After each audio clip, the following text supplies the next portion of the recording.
Bonsoir, bonsoir, bonjour, c'est RD Congo Basango Télévision. Comme toujours avant de commencer notre émission, nous disons merci à Dieu. Nous disons merci à nos chers abonnés et téléspectateurs qui nous suivent partout dans le monde et en RDC. Bande Konanga, soyez les bienvenus. À la une, chers téléspectateurs, Oyo Kaka, réaction Bandeko. Après déclaration de la guerre de Kaboun contre Tshisekedi. Bandeko bokoyo kama kamundenge na ndenge ba secret bimiawa. Non. Ata kutozo sala parti yango. Bandeko za somo. La déclaration de la guerre de Kaboun à Tshisekedi. Dans la foulée, Kaboun, qui revendique l'héritage politique de Tshisekedi, a dénoncé un régime caractérisé par l'incompétence, la mégestion et la jouissance, avant d'évoquer l'absence d'une vision claire et d'un leadership convaincant dans les chefs de Félix Tshisekedi et de lancer, je suis convaincu, de la part Tshisekedi est tournée. Il est temps de sauver les navires RDC qu'un commandant de bord qui le conduit sans boussole.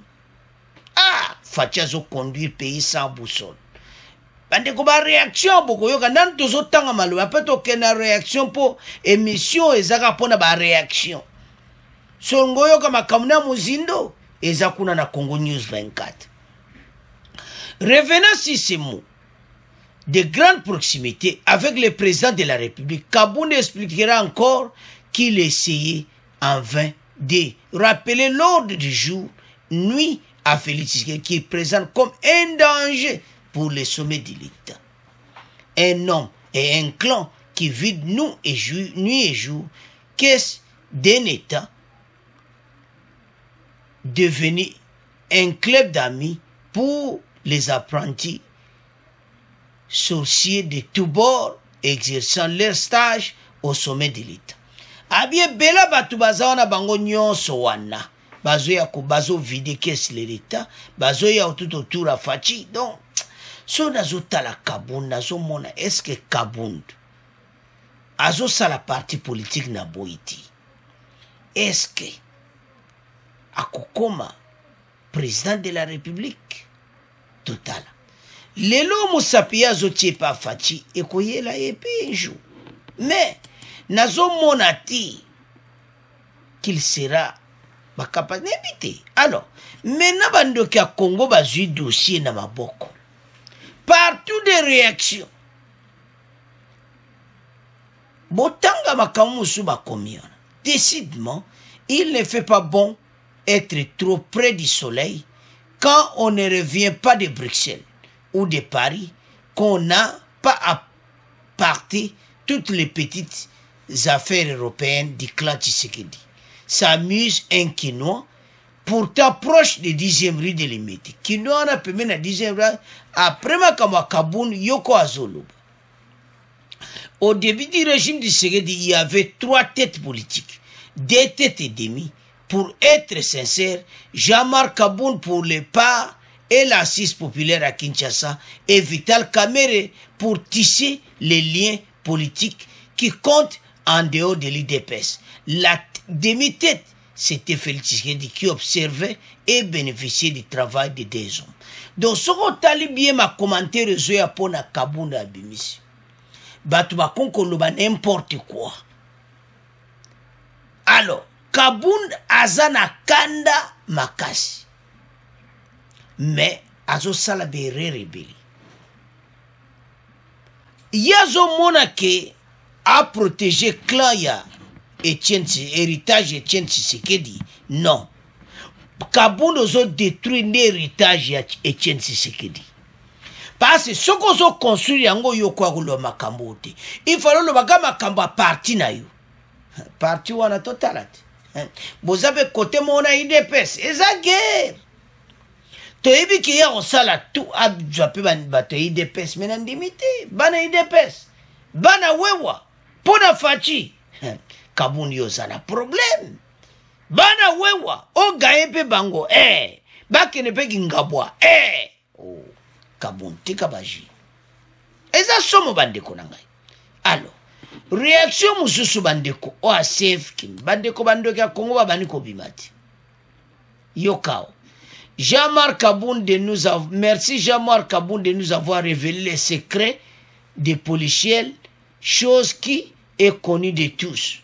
Il a oublié de raconter l'histoire de la tricherie électorale, geste de bonne foi pour l'opposition. Félix Tshisekedi est en effet une page déjà tournée. Donc, wana sef kikuni boyebi kaba donc mawa maintenant bato ya PPD bato nyo donc Jean-Marc Kaboun penza donc oyokaka oyesi bato soni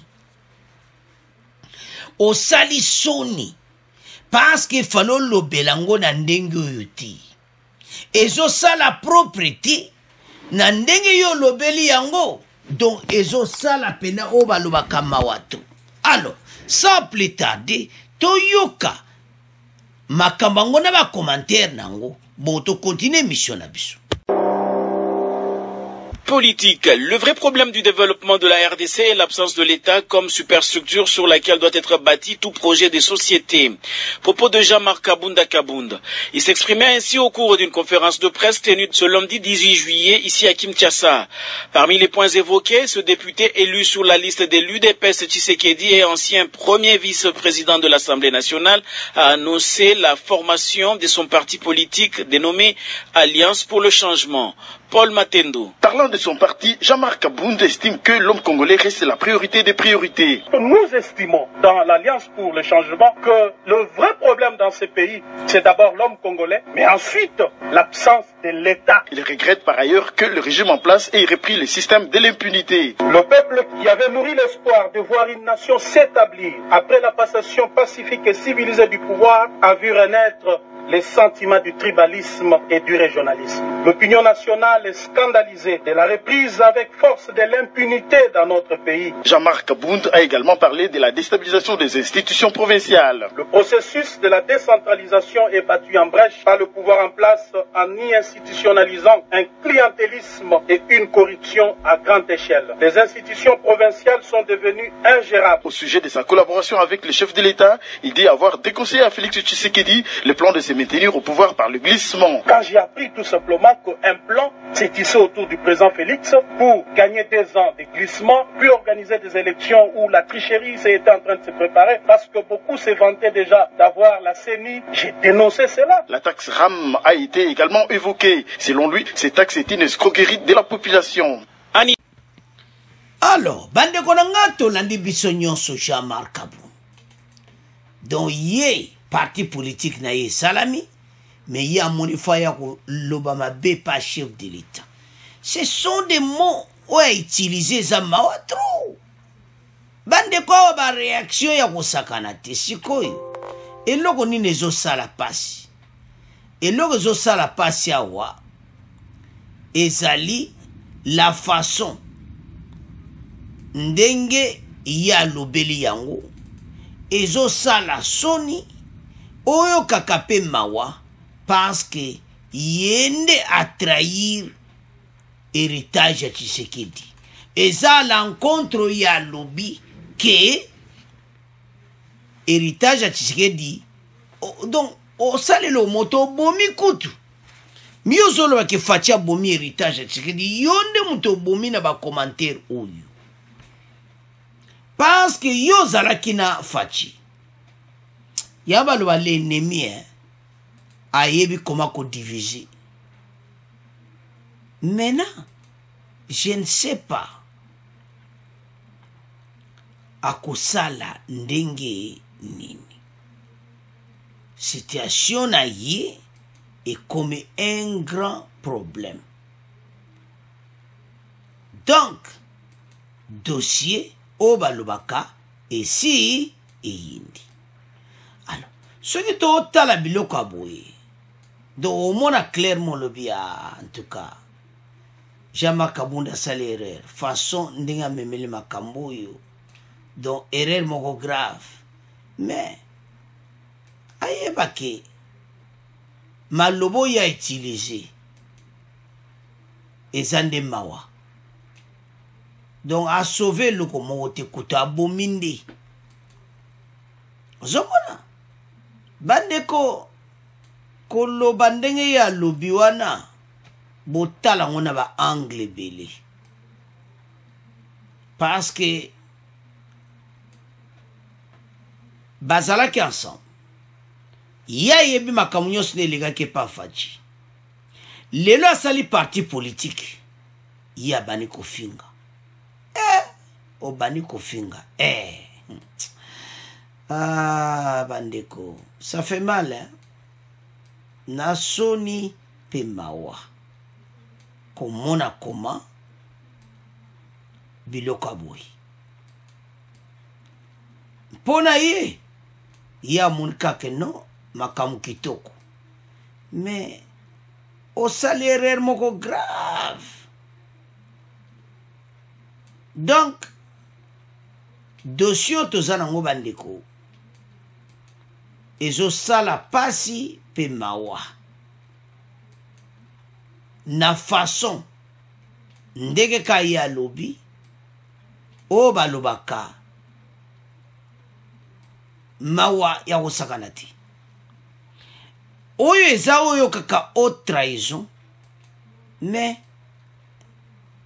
bongo totala mboka yango ezaka aboye ti moto ya moto azoluka intere na ye Jean-Marc Kaboun mpe akomolinga abima nani président de la république Jean-Marc Kaboun bon dossier mosu ezali yake bango tout baza na limite c'est quoi question de savoir est-ce que Jean-Marc Kaboun a kokoka a convaincre a yiba pe batuya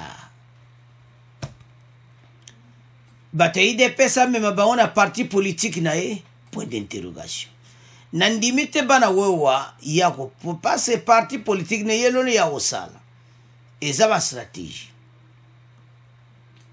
asana batu pe simana to comprendre bande kotala facia ipo bongsa mboka me boye bake ennemi pa telemi ba RDC na biso batu balinga ngo te bonga pour soko tali les propos de Kaboun au monake ya oyo donc mawa ezo sala propre penati donc batte bele na asir après mission baza de ko mais bon partager réaction wana bande ko nyonso ona ba s'abonner te ba s'abonner po awa biloko tokoko tia kuna te to ye nango awa poto kune mission zo koma mulai mi na Congo News 24 ya to senga bande ke bele bo partage alors dossier Kaboun tokomo tika ona bino baboni Kaboun a salaire grave maloba ya lobby parti politique en total ne parti politique wane kokende mais ayeba ete akeba eza lokola yo zano grenouille ozo bundana éléphant osi omona grenouille ya kobundana éléphant yazo luka bundana makama minene donc Jean-Marc Kaboun azo luka bundana makama minene mena yebite soka okoka oh balobaka ko les grenouilles na éléphant mais nazomona ke main noire mo pesa nsima na maloba oyo mais totala mboka oyo bandeko eza mboka na biso mais situation oyo ekoyela oyo kanga ya kusakana te donc bayeba ete makambo tu oyo bango basali na nkuku kapona koya kolwa mabe pona chef de l'état ekozongela bango ba congolais makambo tozoloba bokoyoka je m'excuse bokoyoka makambo nde kobima ebele parce que Kaboun lelo a lobi mabe pona faci mais lobi tokoyoka makambo susu parce que ça un clic déjà c'est salami mais biso to lembati ba congolais bo supporter chef de l'état aza na tâche moko difficile yango biso nyonso tofungola miso parce que situation o balobaka l'heure est grave biso nde totelema o nyonso balukaki bajwa échec moko total bamona pena ke to biso penza awa faci aza kokende kaka faci akee liboso epuis toza na espoir eloto ntoloba nini mpo toclotire point oyo ezaki bacongolais nde tolobaki na Congo News 24 aye kosala masolo na ye mpo na parti politique mais soki akokontinue boye parti politique wana loba akota na FCC mpo toyebi ka ti tifere fa akota kuna na plateforme wana epa basangana liboke mpo na koatake le chef de l'état facie mpo abongisa mboka bacongolais o Jean-Marc Kabunda alobi bolanda makambo wana te eza kanda eza kani chef de l'état me ayeba ndenge ayokani na chef de l'état ekoyela ye mpe ngai totala parti politique nde ndeni ya koavance mais adecevoir bato ebele na moni bato mosusu oyo bayebaki ye baregrete comportement ya Jean-Marc Kabunda to comportement moko eza propriété alors bandeko na nga tokomo tika yango na bino oyo balobaka esi eyindi Jean-Marc Kabunda asali parti politique totala ndenge akokeye nango c'est à ce point tokomo clôturer mission bon continuez à s'abonner massivement à RD Congo Basango Télévision. Au revoir, à la prochaine.